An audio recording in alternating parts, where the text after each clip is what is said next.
오늘은 사도신경 13번째 시간으로 나는 거룩한 공교회를 믿습니다 라는 제목으로 함께 말씀을 나누고자 합니다. 사도신경은 우리가 이제 여러 번 들어서 익숙해져 있을 터인데요. 성부, 성자, 성령 하나님에 대한 고백으로 이루어졌다라는 말씀을 드렸습니다. 그래서 지난주에 성령 하나님에 대한 말씀까지 함께 나누었는데요. 그런데 사도신경은 성부, 성자, 성령 하나님에 대한 우리의 신앙 고백으로만 끝나는 것이 아니라 후반부가 존재합니다. 이 후반부를 우리가 잘 이해해야만 사도신경 전체가 완성이 됩니다. 그래서 이 후반부는 마치 용의 그림을 그리고 난 후에 용의 눈알을 찍어서 다시 용의 그림이 완성되는 활용 점정처럼 이 후반부를 어떻게 이해하느냐에 따라서 사도신경이 그냥 우리가 외우는 주문에 불과할 수도 있고, 이 사도신경이 전심을 다해서 드리는, 하나님께 드리는 고백, 온전한 고백이 될 수 있습니다. 그 후반부의 첫 번째 내용이 오늘 우리가 살펴볼 나는 거룩한 공교회를 믿습니다 하는 구절입니다. 지금까지 사도신경을 암송할 때에 가장 많은 오해를 불러왔던 부분이 이 구절입니다. 나는 거룩한 공교회를 믿습니다. 이 부분이 뭘 의미하는지도 모르고 이 구절이 정확하게 우리에게 어떤 믿음과 어떤 선포를 요구하는지도 모른 채로 그냥 사도신경을 읽을 때마다 그냥 지나가듯이 읽었던 구절이 거룩한 공교회라는 이 문장입니다. 그래서 많은 분들이 거룩한 공교회 뒤에 나오는 성도의 교제라는 것하고 함께 붙여서 거룩한 공교회와 성도가 교제하는 것을 내가 믿습니다 라고 이해를 합니다. 그래서 거룩한 교회에서 성도가 교제하는 것을 믿는다는 고백이구나, 이것을 이야기하는구나 라고 생각을 하고 그 부분을 이해하고 넘어갈 때가 있는데요, 전혀 그런 의미가 아닙니다. 거룩한 공교회와 성도의 교제는 각각 완전한 독립된 문장입니다. 나는 거룩한 공교회를 믿습니다 하는 것과 나는 성도의 교제를 믿습니다 하는 그것은 두 개의 문장입니다.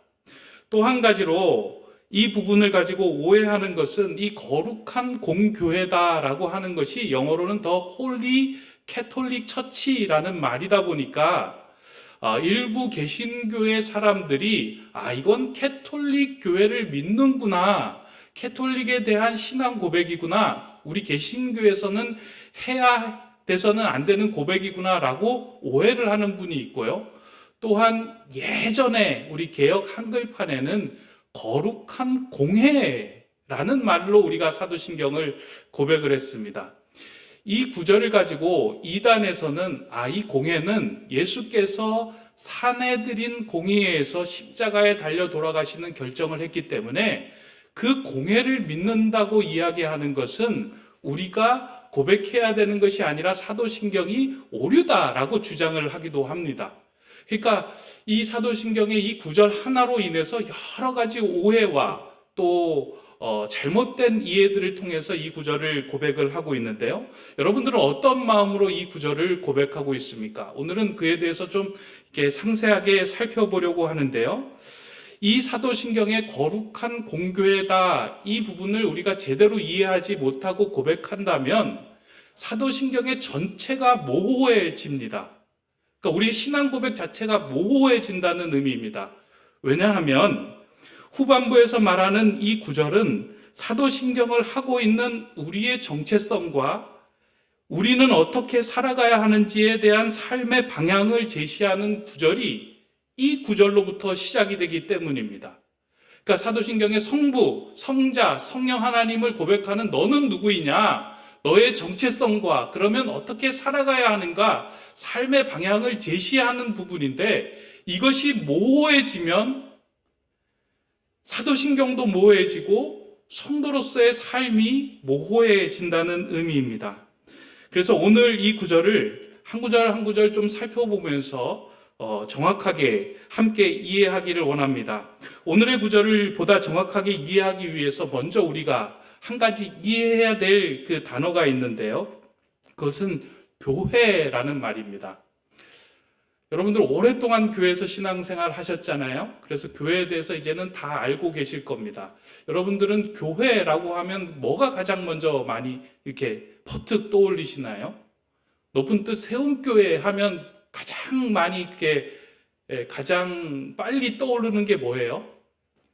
91빌딩에 상가 3층에 있고 요런 그 교회 예배당이 여러분들의 그 머릿속에 퍼뜩 떠오를 것입니다.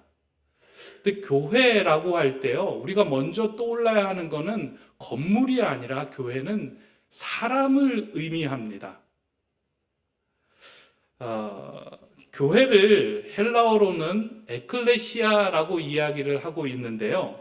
이 단어는 세 개의 단어로 합성되어 이루어진 단어입니다. 에클레시아, 여러분 많이 들어보셨죠? 이 에클레시아가 교회를 뜻하는 헬라어인데 에크라는 단어는 밖으로라는 의미이고요. 칼레오, 에클레시라고 하는 것에는 칼레오라는 의미는 부르다라는 의미고요. 또 우시아라는 단어가 붙어서 에크, 칼레오, 우시아 이 세 단어가 합쳐져서 에클레시아라는 단어로 이루어져 있는데 우시아는 사람들이라는 뜻이에요. 다시 말해서 붙여서 이야기하면 밖으로 불러낸 사람들, 그것이 교회다라는 의미입니다. 교회는 하나님께서 세상 속의 길을 걸어가고 있던 사람들을 바깥으로 구별해서 불러낸 그 사람들의 모임이 교회이다라는 뜻입니다. 사도 바울은 이러한 의미를 정확하게 파악하여 고린도 교회에 모인 성도들을 향하여 너희가 성전이다라고 오늘 본문에서 말하고 있습니다. 다시 한번 오늘 본문을 읽어드리면 이렇습니다. 너희는 너희가 하나님의 성전인 것과 하나님의 성령이 너희 안에 계시는 것을 알지 못하느냐? 누구든지 하나님의 성전을 더럽히면 하나님이 그 사람을 멸하시리라. 하나님의 성전은 거룩하니 너희도 그러하니라. 사도 바울이 이 말씀을 외친 대상은 고린도 교회의 성도들이었습니다. 이 고린도 교회는 문제가 많은 교회였는데요. 사도 바울은 그 문제가 생기는 근본적인 이유가 성도의 정체성이 모호하였다는 것입니다. 당신이 누구인지, 어떻게 살아가야 하는지 모르고 있었기에 교회 안에 여러 가지 세상적인 문제들이 가득가득 넘쳐났다는 거예요. 그래서 그러한 정체성을 모르고 모호해질 때는 교회는 세상과 구별이 되지 않습니다. 이집트에 가면 피라미드가 있잖아요. 피라미드 앞에 이제 사자처럼 엎드린 그 괴물이 존재하는데 그 괴물이 이제 스핑크스라는 것을 여러분들이 잘 알고 있을 겁니다. 이 피라미드 안으로 들어가기 위해서는 이 스핑크스를 무조건 지나가야 합니다. 그 스핑크스를 지나는 사람들이 이제 그 스핑크스 앞에 서게 되는데요. 그 스핑크스 앞에 서서 스핑크스가 질문하는 내용에 답을 한 사람들만이 그 이집트의 피라미드 안으로 들어갈 수 있다 하는 것이 이제 그 설화 가운데 담겨져 있는 내용입니다. 그래서 사람들이 그 스핑크스 앞에 서면 그 스핑크스가 이제 질문을 합니다. 한 목소리를 가졌으나 아침에는 4발로 걷고 정심에는 2발로 걷고 저녁에는 3발로 걷는 것이 무엇입니까? 하고 이제 질문을 하는 거예요. 그럼 사람들이 이에 대해 대답을 하지 못하면 스핑크스가 그 사람들의 목을 조릅니다. 그리고 그리로 들어가지 못하게 하고 졸라서 쫓아내버리기도 하고 죽이기도 하는 존재가 이 스핑크스입니다. 그래서 스핑크스는 목을 조르는 존재다라는 의미인데요. 이 스핑크스가 낸 질문은 사실은 단순하지만 많은 의미를 담고 있는 질문입니다. 이 질문은 자신에 대하여 숙고하며 사람이 누구인지, 내가 누구인지를 명확하게 알고 있는 사람만이 대답을 할 수 있다는 거예요. 내가 태어나서 성장해서 죽을 때 나는 어떠한 존재로 살아가고 있는 것인지에 대해서 깊게 숙고하며 자신의 정체성을 알아가고 그것이 사람입니다 라고 대답한 사람만 새로운 세계로 들어갈 수 있는 문을 열어주는 것이 스핑크스의 역할이었다는 거예요. 그리스도인도 마찬가지입니다. 성도로 살아가고 교회로 살아가기 위해서 내가 누구인지, 어떠한 정체성을 가지고 있는 존재인지, 그리고 어떠한 삶을 살아가야 하는지를 명확하게 알고 있을 때에 우리를 세워주신 하나님의 그 뜻에 따라서 교회의 모습대로 우리가 살아갈 수 있게 된다는 것입니다. 그에 대해서 사도신경은 오늘 우리에게 답을 하고 있습니다. 너희는 거룩한 공교회이다. 사실 이 사도신경의 이 고백은 나는 거룩한 공교회임을 믿습니다 라는 것은 교회를 믿는다라는 의미가 아니고요. 내가 거룩한 공교회임을 믿습니다의 고백입니다. 그래서 여러분들이 사도신경 이 구절을 고백할 때 성부 하나님, 성자 하나님, 성령님을 믿고 나는 교회를 믿습니다 라의 고백을 넘어서 이 신앙 고백을 하는 나는 거룩한 공교회이구나. 내가 하나님께서 떼어 구별한 거룩한 공교회 같은 존재이구나 라는 것을 믿음으로 고백하며 선포하는 것이 이 구절이라는 거예요. 이러한 이해를 가질 때 교회로 세워진 우리가 어떻게 살아가야 하는지 그 방향성이 오늘 우리가 고백하는 구절에 담겨져 있습니다.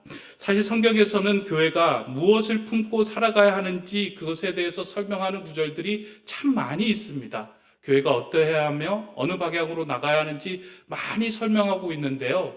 오늘 우리 사도신경을 통해서 교회에 대해서 알려주고 있는 건 딱 두 가지입니다. 거룩한 공교회가 말하고 있는 교회가 담고 있는 본질, 즉 교회로 살아가고 있는 우리 안에 담겨져야 하는 핵심적인 본질이 무엇인가, 그것을 이제 두 가지로 이야기하고 있는데 그것을 오늘은 짧게나마 하나씩 좀 살펴보려고 합니다. 먼저 교회가 반드시 가지고 있어야 하는 그 모습, 본질은 거룩성입니다. 오늘은 읽었던 그 구절을 보면 거룩한 공교회다라고 이야기하는 그 홀리, 교회가 거룩해야 한다는 말은 우리가 너무나도 잘 알고 있는 말입니다. 그렇다면 교회인 우리가 거룩하게 살아간다는 것은 어떻게 살아가는 것일까? 여러분들 거룩하게 신앙생활하고 거룩한 삶을 살아간다는 게 어떻게 살아가는 것인지를 여러분들께 좀 정리가 되어 있습니까? 주일에 교회 와서 경건하게 예배드리는 것, 성경책 옆구리에 끼고 다니는 것, 아침에 일어나서 기도하는 것, 저녁에 잘 때 기도하는 것. 물론 이것도 거룩에 포함된 모습이기도 하지만 거룩이라고 하는 것은 우리가 무엇을 더해서 얻어내는 것이 아니고요. 거룩은 거룩하신 하나님으로부터 떼어 구별된 존재가 됐다라는 것이 이 거룩의 의미입니다. 그러니까 우리가 어떠한 노력을 해서 우리는 거룩을 유지하는 것이 아니고요. 거룩한 하나님이 우리를 떼어서 하나님을 예배하는 존재로 둔 자체가 우리가 거룩하게 되었다라는 그 의미가 들어져 있습니다. 성경에서 거룩을 말할 때 사용하는 단어가 이제 카도시라는 단어를 사용하고 있는데요. 오늘은 좀 이렇게 히브리어도 나오고 헬라어도 나와서 죄송한데 이걸 이해하면 좀 이렇게 이해하기가 쉬워서 말씀을 드립니다. 카도시라는 말은 거룩이라는 뜻인데요. 이것은 구별하였다라는 의미입니다. 그래서 거룩은 우리가 거룩한 행동을 함으로 얻어지는 것이 아니라 거룩한 하나님으로 인하여 얻어진 것이 거룩이에요. 그래서 저와 여러분들은 모두 거룩한 존재가 되었는데요. 이건 내가 더 예배를 드리거나 내가 더 어떤 행동을 해서 거룩한 존재가 되는 것이 아니라 하나님을 믿고 하나님께서 우리를 떼어 놓았기 때문에 거룩한 존재가 되었다. 이것이 가장 기본적인 핵심입니다. 이 예배당 안에 있는 모든 그 물건들을 성구라고 부르잖아요.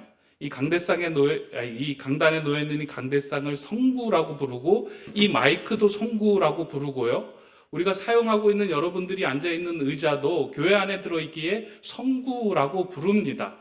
그런데 우리가 사용하고 있는 이 도구를 성구라고 부르는 이유는 세상에서 쓰이는 물건과 달리 특별한 어떠한 것이 있어서 성구라고 부르는 것이 아니다라는 거예요. 이 나무가 세상에서 쓰이는 나무와 달리 구별된 나무로 만들어져서 성구라고 사용하는 것이 아니고요. 하나님께서 예배하는 자리에 들어와 있기 때문에 이것은 거룩한 도구 성구가 된 것입니다. 어떠한 특이한 능력을 가지고 있거나 어떠한 성능이 좋다거나 어떠한 일을 많이 했다거나 해서 성구가 되는 것이 아니라 따로 떼어서 구별해 놓았더니 그것이 성구가 되었다는 의미입니다. 마찬가지로 교회인 우리가 거룩성을 가지고 있어야 한다는 것은 우리가 더 특별하고 뛰어난 존재가 되라는 의미가 아니라 구별되어 살으라라고 하는 의미를 담고 있습니다. 세상을 예배하는 존재가 아니라 하나님을 예배하는 존재가 될 때 그 거룩성이 생겨납니다. 내가 거룩한 교회임을 믿는다고 고백하는 것은 이제부터 나는 세상을 예배하지 않고 하나님을 예배하는 구별된 삶을 살겠다라고 선포를 하는 것이 거룩한 교회의 모습입니다. 교회의 거룩성은 세상과 구별되는 것으로부터 시작이 됩니다. 그 거룩성을 잃어버릴 때 교회는 교회다움을 잃어버립니다.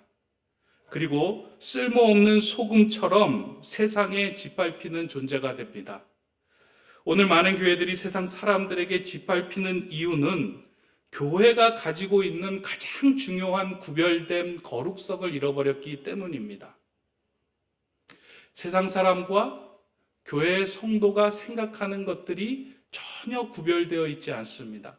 세상의 가치관으로 한 주간 세상을 살아왔던 삶이나 이 교회에서 예배를 드리는 성도들의 삶의 가치관들과 전혀 구별이 되지 않습니다.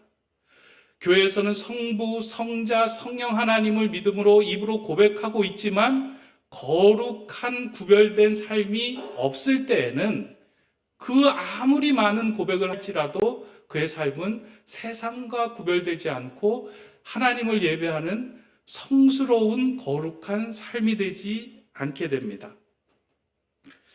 따라서 교회가 세상에 영향을 끼칠 수 있는 가장 큰 방법이 있다면 그것은 교회된 우리가 구별되어 거룩함을 유지하는 삶을 사는 것입니다.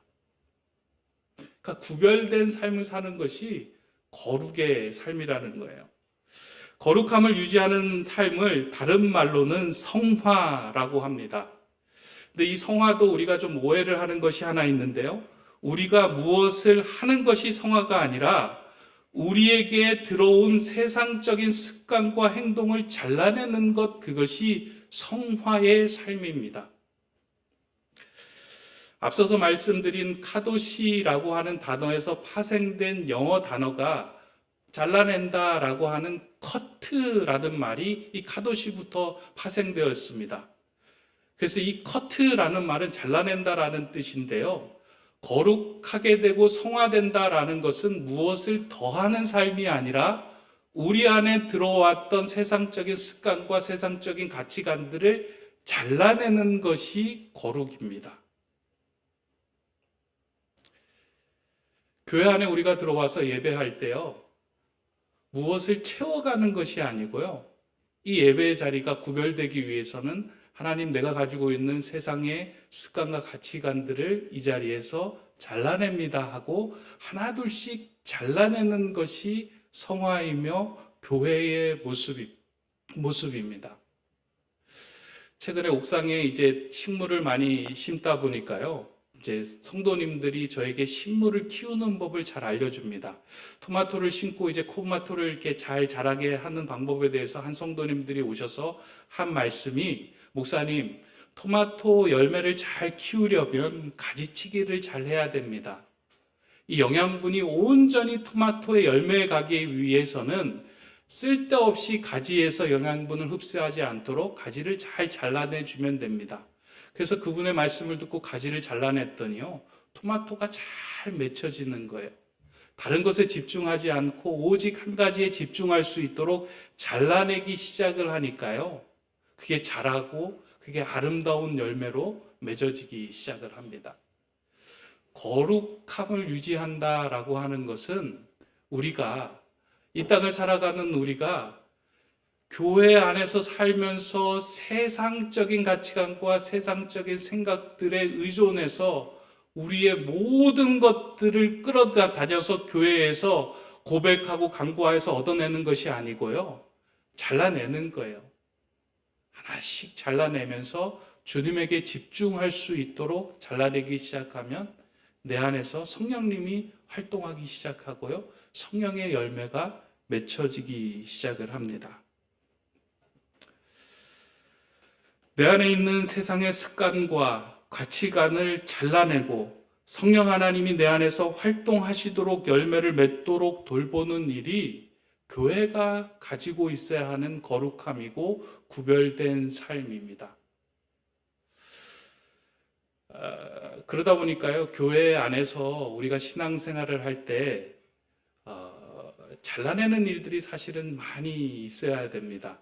어떤 분은 그런 이야기를 해요. 목사님, 교회 갔더니 문제 있는 사람들이 너무 많아서 교회 다니기가 참 힘듭니다 라고 이야기를 하는데요, 교회는 깨끗하고 온전한 사람이 모이는 곳이 교회가 아니고요, 문제가 있고 또 흠이 있고 죄가 많고 어려움을 많은 사람들이 모인 곳이 교회예요.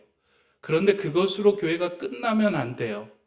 교회 안에서 그 사람들이 해를 거듭할수록 잘라내고 회복이 되는 거예요.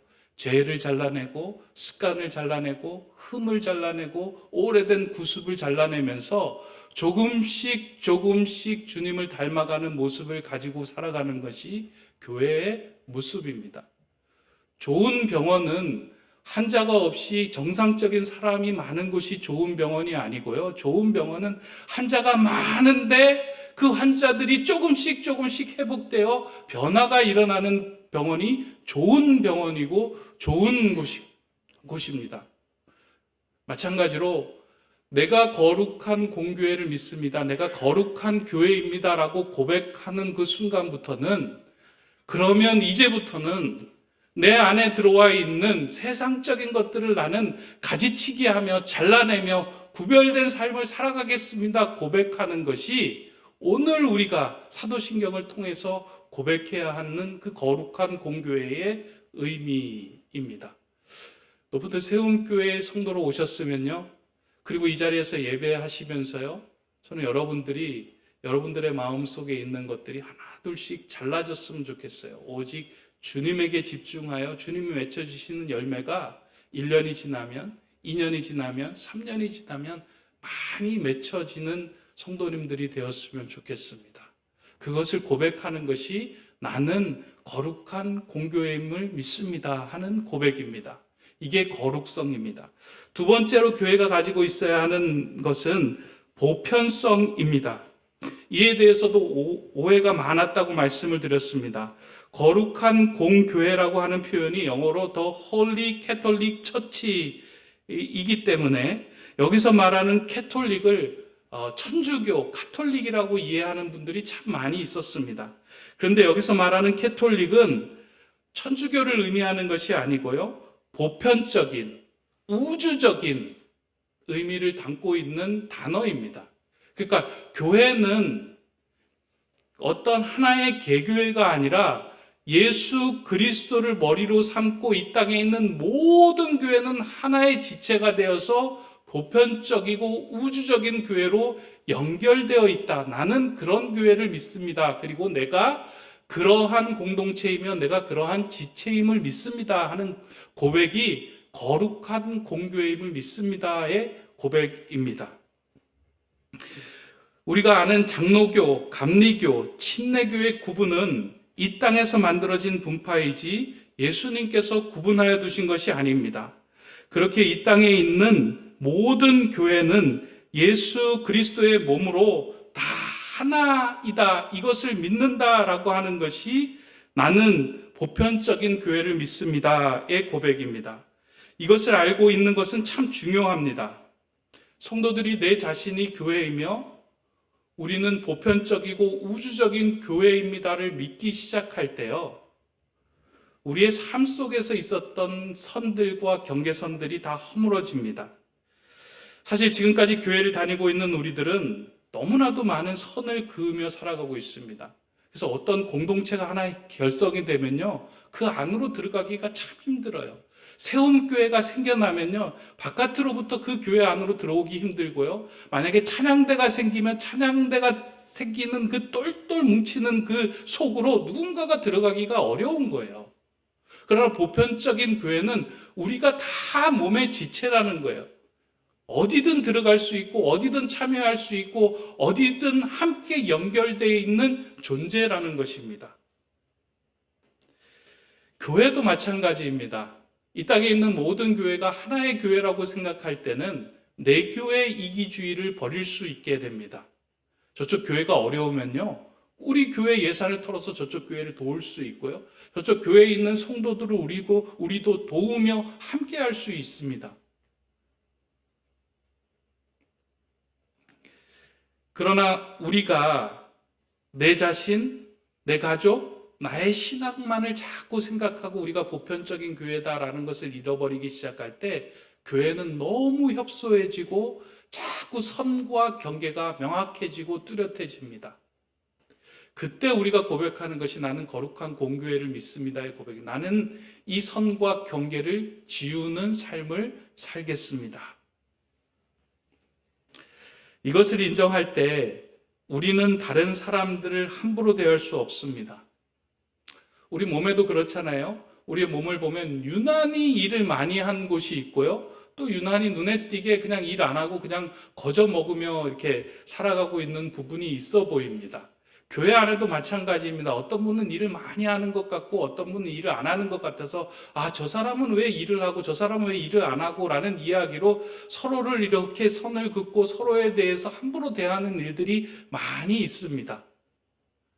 그러나 하나의 몸으로 생각한다면 때로는 어떤 부분은 일을 많이 할 수도 있고 때로는 약해서 그 부분이 일을 못할 수도 있고, 하나의 지체로 자신을 내어주며 그 부족한 부분을 도와갈 수 있는 삶을 살아가는 것, 그것이 나는 공교회 보편적 교회임을 믿습니다 고백하는 교회로 살아가는 모습입니다. 식물 얘기를 좀 하나 더 하도록 하겠습니다. 최근에 식물에 관심을 갖다 보니까 식물에 관한 책들을 이제 여러 개를 읽고 있는데요, 그 책을 읽으면서 얻는 교훈들이 참 많이 있습니다. 최근에 지난 주간에 읽다가 많은 이제 그 교훈을 얻었던 그 식물이 있는데, 그 식물 이름이 라피도포라라고 하는 덩굴나무입니다. 우리 시중에서는 몬스테라라고 해서 팔리는 식물이기도 한데요, 그러니까 아프리카 열대지방에서 자라고 있는 덩굴나무인데, 이 나무의 특성이 무엇이냐면 잎이 넓은데 그 넓은 잎에 구멍이 숭숭 뚫려 있는 것이 이 나무의 특징입니다. 사실 나무가 자신의 잎에 구멍을 뚫는다는 것은 혁명적인 일이라고 이야기합니다. 식물학자들이 이야기하기를. 왜냐하면 나무에게 있어서 잎은 빛을 받아서 광합성 작용을 해서 나무가 살아갈 수 있도록 만드는 가장 중요한 역할인데, 자신의 잎에 구멍을 뚫는다는 것은 자신을 온전히 비운다라는 의미가 그 안에 있다고 합니다. 근데 이 라피도포라라고 하는 그 나무의 잎이 자신의 구멍을 뚫는 데는 이유가 있는데요. 어떠한 이유냐면, 이 잎은 식물이 계단처럼 이제 그 다른 잎들이 이렇게 생기다 보니까 앞에 있는 잎이 햇빛을 받게 되면 뒤에 나오는 잎들은 그 햇빛을 받지 못하게 된다는 거예요. 이렇게 잎들이 겹겹이 쌓여 있다 보니까. 그래서 그 잎이 결정한 것이 무엇이냐면 구멍을 내서 다음 잎에게 햇빛이 가도록 만드는 역할을 한다는 거예요. 그러니까 자신의 잎에 구멍을 내고 다음 잎에 또 햇빛이 가게 하고, 그 다음 잎은 또 자신의 몸에 구멍을 내서 그 다음 밑에 있는 잎에게 햇빛이 가도록 만들어서 그 잎까지 살아서 모두 다 살게 하는 역할을 하는 것이 이 라피도포라라고 하는 나무가 가지고 있는 특이한 점이라고 이야기를 합니다. 저는 이 식물의 이야기를 들으면서요, 교회의 모습이 이러한 모습이 되어야 하고 성도의 모습이 이러한 모습이 되어야 되겠구나. 신앙생활하면서 하나님, 은혜가 많이 필요합니다. 더 튼실한 잎이 되기를 원합니다. 더 많은 햇빛을 받기를 원합니다 하고 늘 집중하고 있는 건 내 자신이 더 튼실한 나무가 되기 위한 거예요. 그러나 교회는 교회만을 위해서 존재하는 교회가 아니고요. 교회는 세상을 위해서 존재하고요. 교회는 하나님을 믿지 않는 사람들, 그리고 교회 안에 절망하는 사람들, 교회는 낙심된 자들을 위해서 존재하는 것이 교회입니다. 그 교회가 우리예요. 그렇다면 우리는 누구를 위하여 존재하고 어떻게 살아가야 하는가? 내 삶에 구멍을 내고 하나님이 빛이 다른 사람들에게 비칠 수 있도록 나를 자꾸 구멍 내고 넓게 하는 거예요. 나를 채워달라는 것이 아니라 나를 통하여 다른 사람에게 하나님의 은총의 빛을 전할 수 있는 생명의 빛을 비추는 사람이 되게 해달라. 거룩한 공교회를 믿습니다의 고백에는 하나님 이제 나에게 있는 가지를 잘라내고 나를 채우려고 했던 것을 비워서 다른 사람에게 빛을 전하는 삶이 되겠습니다. 그 고백이 이 안에 담겨져 있습니다. 오늘 우리 아이들이 보았던 베드로, 요한이 전해서 앉은 자가 일어났던 이적은 베드로와 요한의 능력이 있었던 것이 아니고요. 그들의 마음에 났던 그 구멍, 내 모든 것들을 비워서 예수 그리스도의 빛만 온전히 비추게 하는 그 삶을 통하여 그 빛이 전해진 자리에서 놀라운 이적이 일어나게 된 겁니다. 저는 높은 뜻 세움교회는 구멍이 큰 교회가 되기를 원합니다. 그리고 모든 공동체 안에는 똘똘 뭉쳐서 다른 사람이 들어갈 수 없는 선이 명확한 것이 아니고요. 좀 구멍이 너무 커졌으면 좋겠어요. 다른 사람이 들어갈 수 있는 여백과 다른 사람이 쉴 수 있는 공간들이 많은 교회가 됐으면 좋겠어요. 아이들이 이렇게 와서 같이 예배 드리는데요. 여러분들 구멍이 많아야 됩니다.